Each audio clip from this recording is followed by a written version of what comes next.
Okay, in the automotive industry, we noticed when we ran our own analytics in-house, we were only seeing 1% of our organic reach. So we would have thousands of fans for any one client, and when you look at the organic reach, you notice that it's like 49 people reached, 10 people reached, 5 people reached. So Facebook has been forcing businesses for some time to pay to play.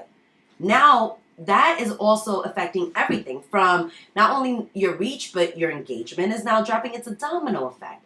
If you don't have someone that's dedicated to just focus on your social media and the success of your brand, you're missing out on a big opportunity, because on average, our clients' pages see what, like 4,000 per post. And that's including the paid advertising. But you can't just go ahead and hit boost and think that, oh yeah, I got advertisement on my page.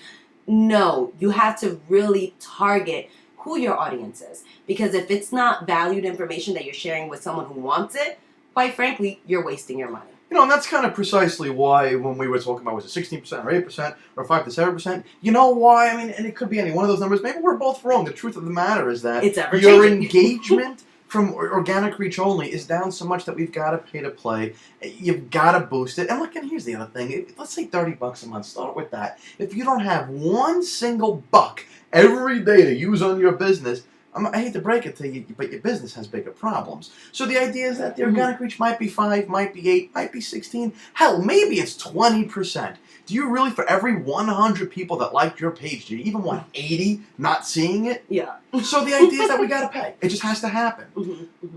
There's lots of ways. I mean, there are page like campaigns, post engagement campaigns, website click-through campaigns, conversion campaigns. There are app installs, app engagement, event responses, offer response. I could do this for days. Yeah. Why do you want to do it? Why? Well, the crazy thing is that a lot of businesses say, well, I just want a dedicated local person. First and foremost, if your dedicated person, whether it's outsourcing or local person, isn't actively paying attention to your brand and what you're going to say and what's happening in your local area, then it's null and void. That's one. If they're putting up cat memes and, just random news that has nothing to do with your entity and your local community, quite frankly, it's worthless. But the crazy thing is that they'll tell me, oh, well, we're just going to hire someone. The average one person to be dedicated in-house, to come in 9 to 5, only 9 to 5, by the way, because it's really illegal to go ahead and have them there for 10, 12, 14 hours to post on your social media. Ready for this? On average, and this is nationwide, it's a minimum $3,000 spend. That's not including workman's comp. That's not including benefit package. That's not including off times on the weekends. To do the same exact thing that you would pay for someone with a bigger team to dedicate to your brand, to me, it just doesn't make sense. Well, not to mention, you listed all those things, all that money for all the things that go to that person. That's not including the Facebook budget, the advertising budget on top of it. You pay the person more than you pay the agency, and then have to spend the money on top of it. And she made a really good point about the team.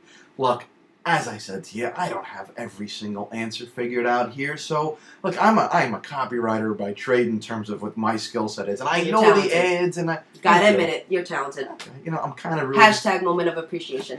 Thanks. So, we need to be less corny. Okay. Or maybe not. Maybe not. Okay.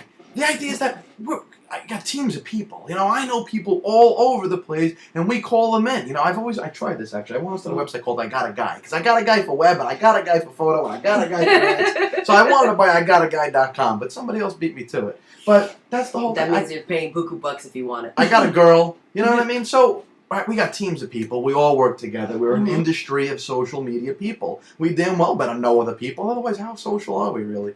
So we work together to get all these things done. And you've got one person doing everything for you. That's just too much work. Social media never sleeps, And in terms of the local thing, having one person local in your shop is not the greatest thing in the world, because how many times have I changed a campaign for business A because I saw what I was doing in business B was working better? Variety is, as they say, the spice of life. So when I'm doing something on company A and it's working really well, maybe it starts to stall out, it gets stale, maybe it's just not fresh and cool anymore, and I'm trying something new with company B because I'm just starting out with them, and I see that taking off, and it's not competition, right? Because they're all different audiences, different products, different demographics.